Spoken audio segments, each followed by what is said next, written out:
Blackbird Night School. Day 25. The lighthouse with a secret wire. On the edge of a grey coast, there stood a lighthouse that had never missed a night in 100 years. Ships came and went. Storms came and went. The light stayed. A new keeper arrived with a toolbox, a clipboard, and a nervous kind of devotion. The old keeper met him at the door and said only one thing: "The light never goes off." Then he handed over the keys and walked away, as if nothing in the world could possibly be urgent. Inside the tower was a massive lantern room of polished brass and thick glass. Beneath it, a cramped storage level held fuel cans, spare parts, and a strange machine.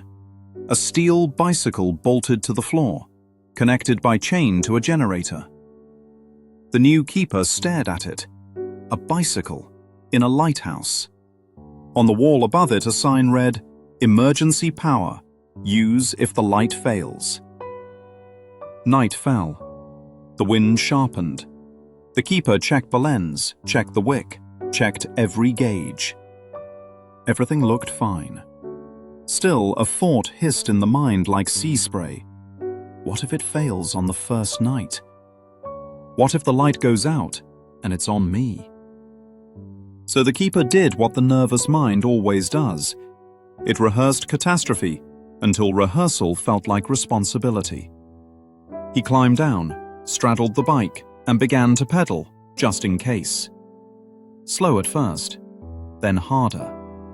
He listened for the hum of usefulness. He wanted proof that effort mattered. Up above, the beacon burned exactly as it always had. The keeper pedaled anyway. Hours passed. Sweat turned cold. Legs trembled. He pictured ships smashing into rocks and called the pain love. He called exhaustion integrity. He called fear duty. And somewhere in the middle of it all, he began to believe the light was his product, his wage, his worth. At dawn, he crawled to the stairs. The light still shone. He looked out at the sea and felt a bitter pride. I kept it going. He didn't say it aloud, but the thought carried a crown. That day, the old keeper returned to pick up a forgotten coat. He paused when he heard the chain clacking below. He followed the sound down and found the new keeper pedaling again, training for a night that hadn't even arrived. The old keeper didn't scold. He simply walked to the corner and opened a locked panel in the wall. Behind it was a thick cable, older than the tower itself, running into the stone like a root. He tapped it with his knuckle. "Main line," he said. "Run straight to the power station inland. The beacon is fed whether the keeper sleeps or not. The bicycle is for emergencies only. Someone put the sign up to help. The fearful mind used it to worship struggle." The new keeper stopped pedaling.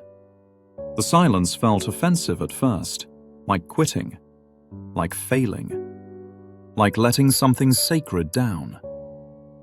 But the light above didn't flicker. It didn't punish. It didn't even notice. That's when the shame rose. If the light was never dependent on effort, what was all that striving? The old keeper answered without answering. He climbed the stairs, opened the lantern room door, and stood aside. The beacon turned, steady and bright, throwing its mercy across the water. "It never goes off," he said again. "It's just forgotten."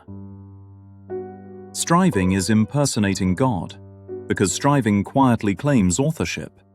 It says, "I am the maker of my safety. I am the producer of my worth. I am the manager of my future." It turns life into a contract and then tries to sign God's name at the bottom. A Course in Miracles draws the line cleanly. Creation is God's, not a personal project. When making becomes the substitute for remembering, effort becomes a disguise for fear. Chapter 5, Section 5 points to the ego's drive to manufacture itself, and Chapter 13, Section 4 keeps returning to the same correction. The self is already given.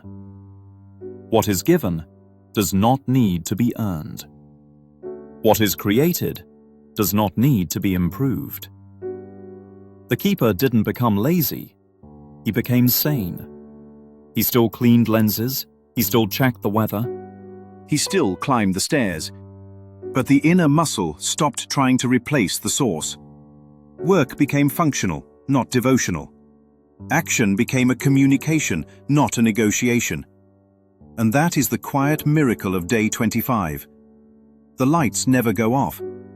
The mind only forgets it is already home. A few nights later, the old reflex returned. Wind rose. Doubt whispered that the main line could fail. The keeper went down to the bicycle, then finally noticed the cruel detail. A tiny bulb above the frame wired to the generator itself. Pedal, and the bulb glowed. Stop, and it dimmed. All that faithful effort had been powering one basement light so the fearful mind could watch itself work. The beacon above had never drawn from it. The keeper laughed, not as mockery, but as release. The striving wasn't keeping ships safe. It was keeping the keeper real. And in that laugh, the mind loosened its grip on the fantasy of authorship. Useful action remained. Worship of struggle did not.